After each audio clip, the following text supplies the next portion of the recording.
မင်္ဂလာပါရှင်မန္တလေးမြို့တွင်ရွှေမန်းမောင်ကာယပလပြိုင်ပွဲကျင်းပပြုလုပ်ခဲ့တဲ့သတင်းကိုမန္တလေးမြို့တော်စီပင်တရားရေးကော်မတီသတင်းရုပ်သံထုတ်ပြန်ရေး MDY Press မှတင်ဆက်ပေးမှာဖြစ်ပါတယ်မန္တလေးတိုင်းဒေသကြီးချမ်းမြသာစီမြို့နယ်မန္တလာသီရိမိုးလုံးလီလုံးအားကစားရုံတွင်ရွှေမန်းမောင်ကာယပလပြိုင်ပွဲကို2026ခုနှစ်ဇွန်လ28ရက်နေ့ကကျင်းပပြုလုပ်ခဲ့တာနဲ့ပတ်သက်ပြီးတာဝန်ရှိသူတို့ကအခုလိုပြပြထားပါတယ်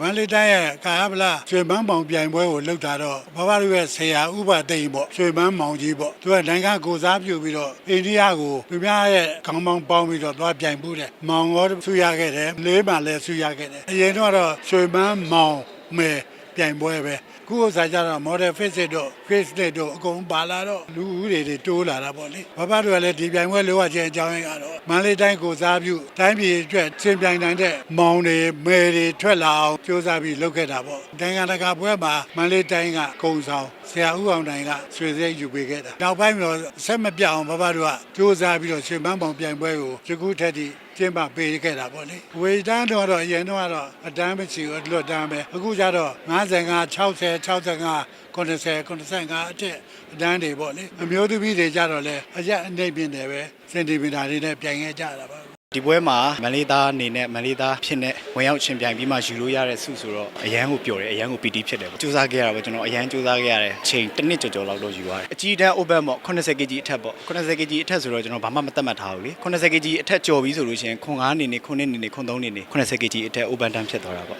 ဆရာသမားတွေကတော့အများကြီးပဲသင်စရာတွေမြင်စရာတွေကြားစရာတွေပေါ့နော်ဒီနှစ်မှာရွှေမန်းမောင်ထူးထူးခြားခြားနဲ့ဖြစ်မြောက်အောင်စီစဉ်တဲ့အတွက်ကြောင့်ဒီလိုဆုကြီးကိုအခြားနှစ်နဲ့မတူဘဲနဲ့ကျွန်တော်ကပိုင်ဆိုင်ရတာဆိုတော့ဆရာတွေအကုန်လုံးကိုကျေးဇူးတင်ပါတယ်ဒီကနေမှတဆင့်တိုင်းပြည်နယ်ပွဲကြီးပေါ့အဲ့ပွဲကြီးမှာထပ်ပြီးတော့လေ့ကျင့်ရမယ်စူးစမ်းရမယ်အဲ့ဒီမှာတဆင့်ပေါ့ကျွန်တော်တို့နိုင်ငံကိုစားပြုအနေနဲ့ထပ်ပြီးတော့စူးစမ်းယူရမှာပေါ့အရင်ကျေးဇူးတင်တယ်ဒီပွဲကြီးဟာတကယ်အခြားနှစ်တွေနဲ့မတူပဲတကယ်ကိုတမျိုးထူးခြားပြီးတကယ်ကိုကြီးကြီးမားမားကြီးလုပ်တဲ့ပွဲကြီးဖြစ်တဲ့အတွက်ကြောင့်ကျေးဇူးတင်စကားထက်ပြောရမယ့်စကားရှိတော့ကျွန်တော်ပြောချင်တာဒီထဲမှာတော့ပီတိဖြစ်တယ်ဆရာတွေအားလုံးကိုကျေးဇူးအများကြီးတင်ပါတယ်ဒီပွဲစီစဉ်တဲ့ဆရာတွေရောဆရာမတွေရောပေါ့အကုန်လုံးကိုကျေးဇူးအများကြီးတင်ပါတယ်အဆိုပါခန်းနာတွင်ဝိတ်တန်းအနေနဲ့ကီလို20 40 60 65 80အထက်ကာယပလမောင်မယ်80ကျော်ပါဝင်ရှင်ပြိုင်ခဲ့ကြပြီးတာဝန်ရှိသူများမှရွှေမန်းမောင်တကွန်ဆိုင်စုပထမစုဒုတိယစုတတိယစုနဲ့အခြားစုများကိုအသီးသီးပေးရချီးမြှင့်ခဲ့ကြောင်းသိရပါတယ်ရှင်